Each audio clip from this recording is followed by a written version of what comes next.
Good morning बच्चों, कैसे हैं आप सब। कक्षा 7 की गणित की कक्षा में आपका स्वागत है।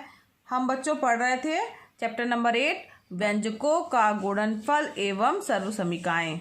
ठीक है, तो इसका अभ्यास 8C जो था वो हमने पूरा हल कर लिया था।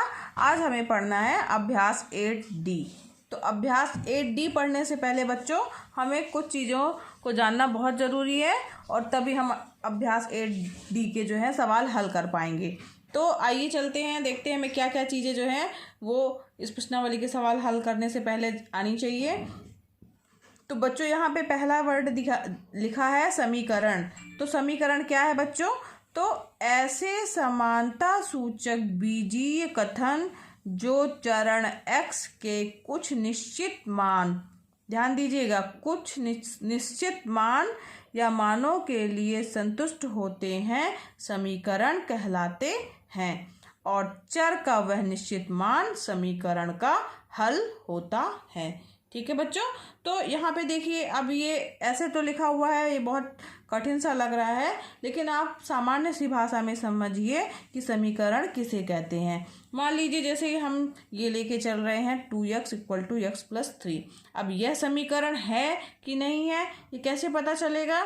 तो इसके लिए सबसे पहले हम क्या करेंगे बच्चों, ऐसे समानता सूचक बीजीय कथन, तो ये हमारा बीजीय कथन हो गया जो चर x के कुछ निश्चित मान के लिए संतुष्ट होते हैं। कुछ निश्चित मान के लिए संतुष्ट होने से तात्पर्य ये है कि यहाँ पे LHS और RHS दोनों का बराबर मान आएगा, तब वो क्या होंगे, आपस में संतुष्ट होंगे। तो अगर हम मान लीजिए बच्चों x = यहाँ पर x का मान लेके चलते हैं हम, और यहाँ पे ले लेते हैं इसका बायां पक्ष और यहाँ ले लेते हैं दायां पक्ष। ठीक है, ध्यान से समझिएगा बच्चों, कैसे पता चलेगा कि समीकरण है कि नहीं है। अब यहाँ पे बायां पक्ष हमारा क्या दिया हुआ है, यानी LHS कितना दिया है 2x। ठीक है, और दायां पक्ष क्या दिया है RHS कितना दिया हुआ बच्चों x + 3। ठीक है, ये हमारा दिया हुआ ना। अब यहाँ पर हम अगर x = 1 रखते हैं, x का मान हमने क्या रखा बच्चों 1 रखा है, तब यहाँ पे कितना आ जाएगा हमारा बायां पक्ष, यानी 2 × 1 यानी 2। ठीक है, 2 × 1 = 2। अब यहाँ पे क्या आ जाएगा, x की जगह 1 रखा तो 3 और 1 कितना आ गया 4। इसी तरीके से बच्चों हमने अगर x की जगह 2 रखा तब इसका मान क्या आ जाएगा 2 दूनी 4, और दायां पक्ष क्या आ जाएगा 2 × 3 यानी 5। अब 3 रख के देखते हैं बच्चों, तो 3 × 2 यानी 6 और 3 × 3 यानी 6। ठीक है, इसी तरीके से 4 रख के एक बार देखते हैं, तो 4 दूनी 8 हो गया और यहाँ पर 7 हो गया।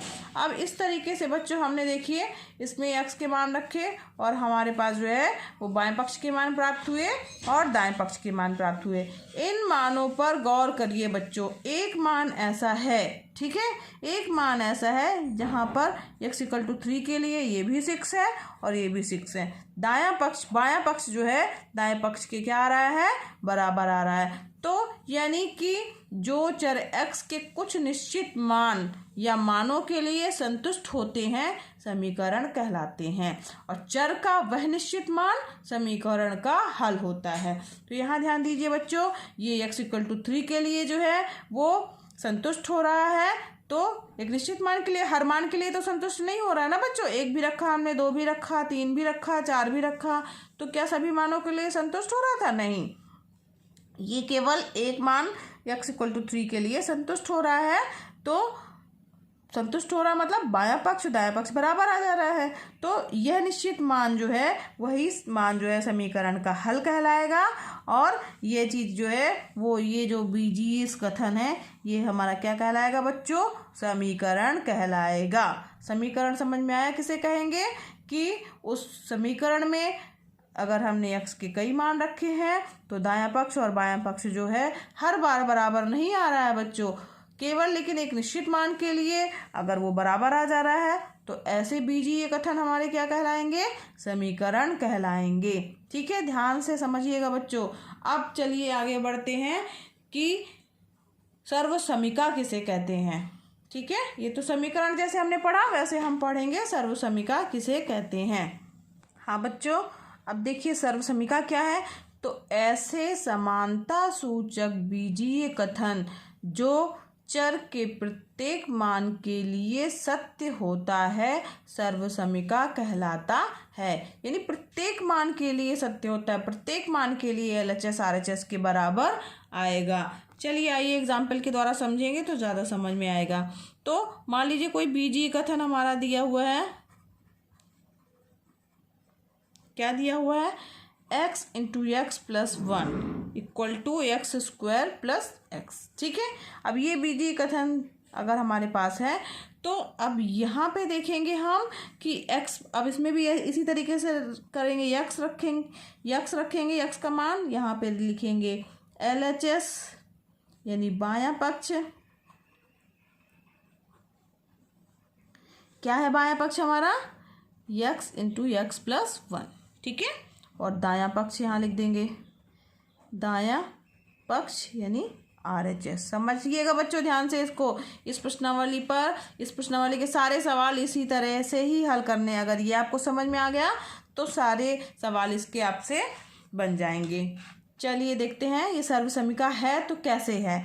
तो लिखा है ऐसे समानता सूचक बीजीय कथन जो चर के प्रत्येक मान के लिए, प्रत्येक मान यहाँ ध्यान दीजिएगा पहले इसमें क्या था, कुछ निश्चित मान के लिए, और सर्वसमिका में क्या है बच्चों, प्रत्येक मान के लिए, प्रत्येक मान के लिए सत्य होगा तभी वह सर्वसमिका होगा। अब x बराबर हम मान लीजिए रखते हैं 1, तो 1 रखेंगे क्या आ जाएगा, 1 इंटू 1 प्लस 1 यानी 2 एकम 2 यानी 2 आया। यहाँ पर भी रखेंगे 1 का स्क्वायर प्लस 1 यानी क्या आ जाएगा, 1 का स्क्वायर यानी 1 प्लस 1 यानी 2। ठीक है, 1 रखने पे हमारा दायां पक्ष बाएं पक्ष के बराबर प्राप्त हो गया। अब 2 रख के देखते हैं बच्चों क्या प्राप्त होता है, तो 2 इंटू 2 प्लस 1 यानी 2 1 3, 3 दूनी 6 मान प्राप्त हुआ। अब इसी तरीके से यहाँ पे करेंगे तो 2 का स्क्वायर प्लस 2 यानी 2 दूनी 4 धन 2 यानी 6। यहाँ ध्यान दीजिए x इक्वल टू 2 के लिए भी हमारे पास दायां पक्ष और बायां पक्ष बराबर हो रहा है, एक जैसे मान प्राप्त हो रहे हैं ना, 6, यहाँ पे भी 6 प्राप्त हो रहा है। इसी तरीके से 3 के लिए करके देखेंगे, आइए 3 के लिए करके देखें तो 3 इंटू 3 प्लस 1, तो 3 1 4, 4 का गुणा 3 से होगा तो 4 3 12। अब इसी तरह 3 का स्क्वायर प्लस 3, 3 त्रिकाई 9 और 3 12। समझ में आ रहा है, यानी x इक्वल टू 3 के लिए भी मान हमारे क्या हुए, बराबर प्राप्त हुए, LHS RHS के बराबर प्राप्त हुआ। 4 रख के एक बार और देख लेते हैं, तो 4 का यहाँ पे 4 रखा और यहाँ 4 प्लस 1, 4 1 5, 5 चौको 20।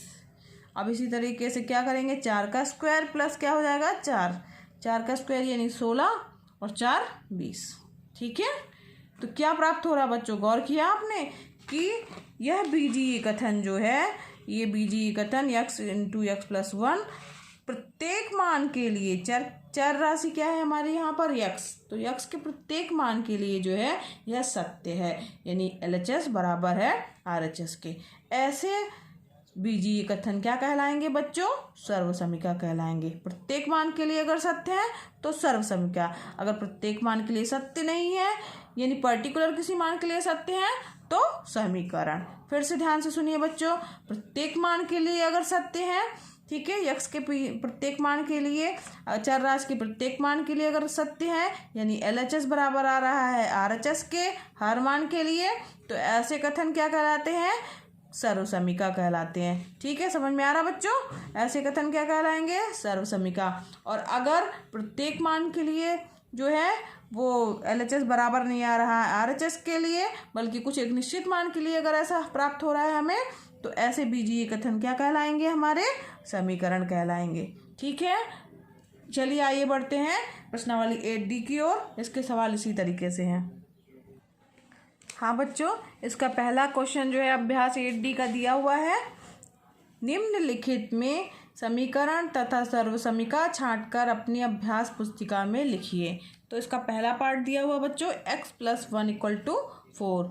तो अभी मैंने आप लोगों को बताया कि सर्वसमिका कैसे ज्ञात करेंगे, कि ये सर्वसमिका है और समीकरण। अगर x का मान, हम चर राशि का मान जो है अलग अलग रखेंगे, एक बार 1 रखेंगे, एक बार 2 रखेंगे, एक बार 3 रख के देख लेंगे। अगर हर बार दायां पक्ष बाएं पक्ष के बराबर आ जा रहा है तो क्या क्या होगा बच्चों? सर्वसम्मिका।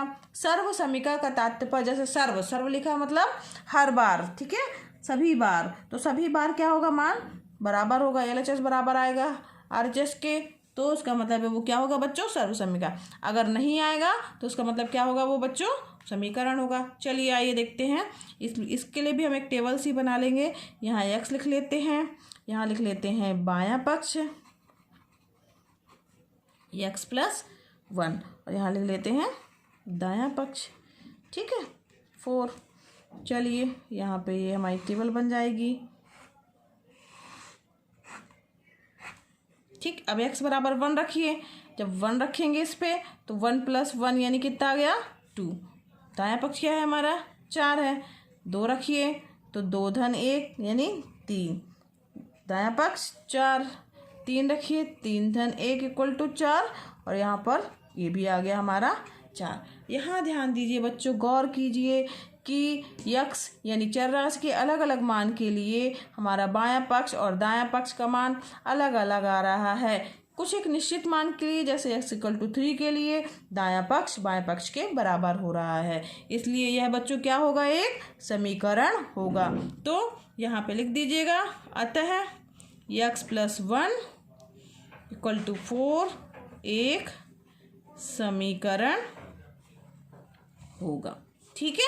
क्यों? क्योंकि ये जो है अलग अलग जो है मान प्राप्त हो रहे हैं और एक पर्टिकुलर x के लिए जो है दाएं पक्ष बाएं पक्ष के जो है वो बराबर आ रहा है बच्चों, ठीक। अब यहाँ ध्यान दीजिए, इसी तरीके से इसके और पार्ट भी हैं। 4 पार्ट दिए हुए हैं बच्चों, ये चारों बिल्कुल इसी तरीके से हैं।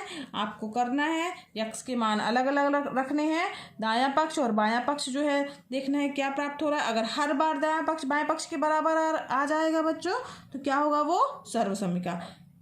अगर हर बार नहीं प्राप्त हो रहा है तो क्या होगा? वो समीकरण, ठीक है, कर लीजिएगा। और इसी तरीके से इसका सेकंड नंबर का क्वेश्चन है, दिखाइए कि 3x x+1 = 3x² + 3x एक सर्वसम्मिका है और सर्वसम्मिका नहीं है। आइए दूसरे क्वेश्चन की ओर बढ़ते हैं।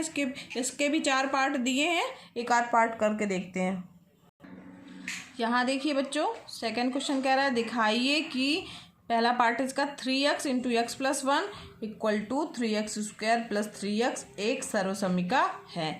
इस प्रश्न को भी हल करने के लिए हमें क्या करना बच्चों? टेबल बनानी है। x का मान अलग अलग रखेंगे, x रखेंगे, यहाँ लिखेंगे LHS या बायां पक्ष, यहाँ रखेंगे RHS यानी दायां पक्ष। अब यहाँ बायां पक्ष अपना क्या है? 3x × x+1 और RHS क्या है? 3x² + 3x, ठीक है। अब यहाँ पर बच्चों हम x के मान अलग अलग रखेंगे।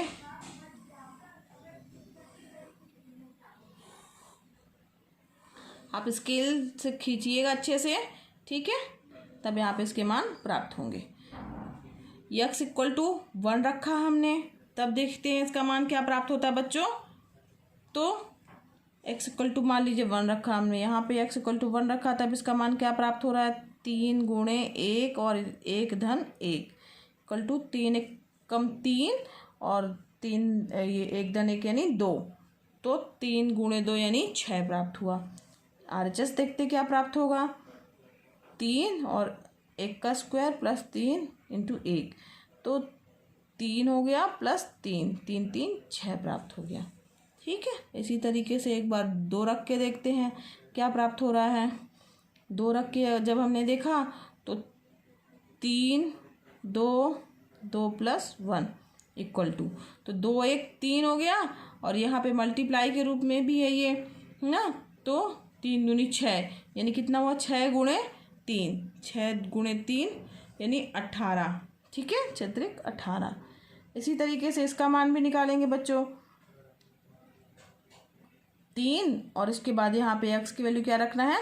2 यानी 2 का स्क्वायर हो गया + 3 × 2 कितना आ जाएगा? 2 दूनी 3 हो गया, 2 का स्क्वायर यानी 4, ठीक है, + 3 दूनी 6 4 3 12 और 12 6 कितना हो गया? 18, ठीक है। समझ में आ रहा है बच्चों? हल करेंगे तो मान हमें प्राप्त हो रहा है 18। इसी तरीके से इसमें एक बार और रख के देख लेते, एक रख दिया, दो रख दिया, एक बार और रख के देख लेते, तीन रख के देखते हैं तो क्या प्राप्त होगा, 3 × 3 और यहाँ पे 3 धन 1 इक्वल टू 3 और 1 कितना हो गया बच्चों, 4 और 4 3 12, 12 दूनी 24, 12 3 36।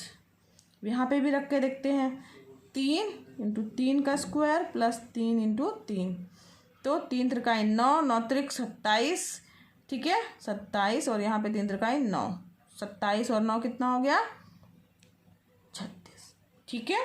अब यहाँ देख रहे हैं हम, तो यहाँ पर x के हर एक मान के लिए LHS बराबर आ रहा है RHS, तो यह एक क्या होगा, सर्वसमिका हो गया होगा। तो यहाँ पे लिख दीजिएगा आप आंसर में कि चूंकि x के प्रत्येक मान के लिए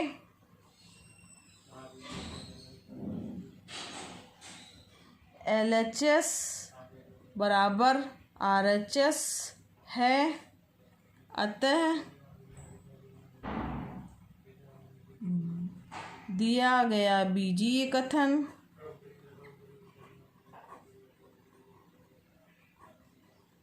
सर्वसमिका होगा।